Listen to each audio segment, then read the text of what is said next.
Hello everyone, কেমন আছেন সবাই? আশা করছি সবাই ভালো আছেন। আজকে আমি নিয়ে চলে এসেছি নতুন একটি রেসিপি, নুডলস ও আলু দিয়ে একটি নাস্তার রেসিপি আপনাদের সাথে শেয়ার করার জন্য। নাস্তাটি দেখতে যতটা সুন্দর, খেতেও অসাধারণ। অবশ্যই রেসিপিটি শেষ পর্যন্ত দেখার অনুরোধ রইল। তো শুরু করা যাক। প্রথমে আমি এখানে নিয়ে নিয়েছি 2টা সেদ্ধ করা আলু। দেখতে পাচ্ছেন আমি এখানে ছোট ছোট করে কেটে সিদ্ধ করে নিয়েছি।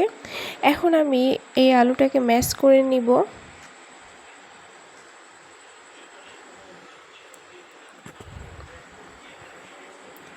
তো ম্যাশ করা হয়ে গেছে। এখন আমি দিয়ে দিব হাফ কাপ পরিমাণ ময়দা, দিয়ে দিলাম বড় সাইজের একটি পেঁয়াজ ও মরিচ কুচি, মরিচ গুঁড়া, জিরে গুঁড়া, শেষে দিয়ে দিচ্ছি নুডলসের মধ্যে যে মশলাটা দেওয়া থাকে সেই মশলাটা ও স্বাদ মতো লবণ দিয়ে সবগুলো উপকরণ একসাথে মাখিয়ে নেব।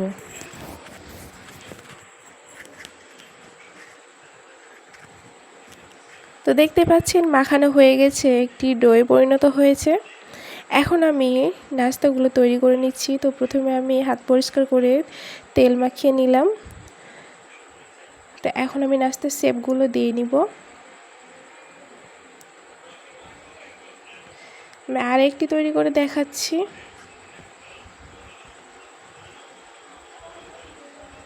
একইভাবে সবগুলো নাস্তা আমি তৈরি করে নিয়েছি।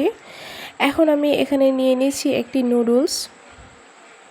নুডলসটা আমি গুঁড়ো করে নিব হাত দিয়েই। গুঁড়ো করা হয়ে গেছে। এখন আমি একটা করে নাস্তা এই নুডলসের গুঁড়ো দিয়ে কোট করে নিচ্ছি। সবগুলো নাস্তা আমি একইভাবে তৈরি করে নিয়েছি, দেখতে পাচ্ছেন। এখন ভেজে নেওয়ার পালা। তো চুলায় একটি প্যান বসিয়ে দিয়েছি পরিমাণ মতো সয়াবিন তেল। তেলটা গরম হয়ে গেছে। এখন আমি নাস্তাগুলো দিয়ে দিব ভাজার জন্য।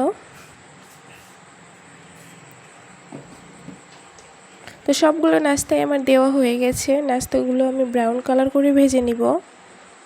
দেখতে পাচ্ছেন কালার চলে এসেছে।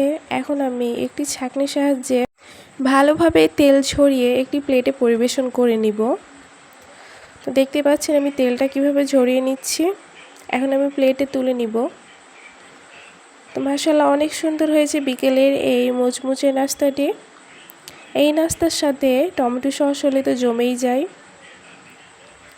তো অবশ্যই আমার এই রেসিপিটি ফলো করে আপনারা বাসায় ট্রাই করবেন। আর ভালো লাগলে অবশ্যই লাইক, কমেন্ট, শেয়ার করে দিবেন। সবাই ভালো থাকবেন। আল্লাহ হাফেজ।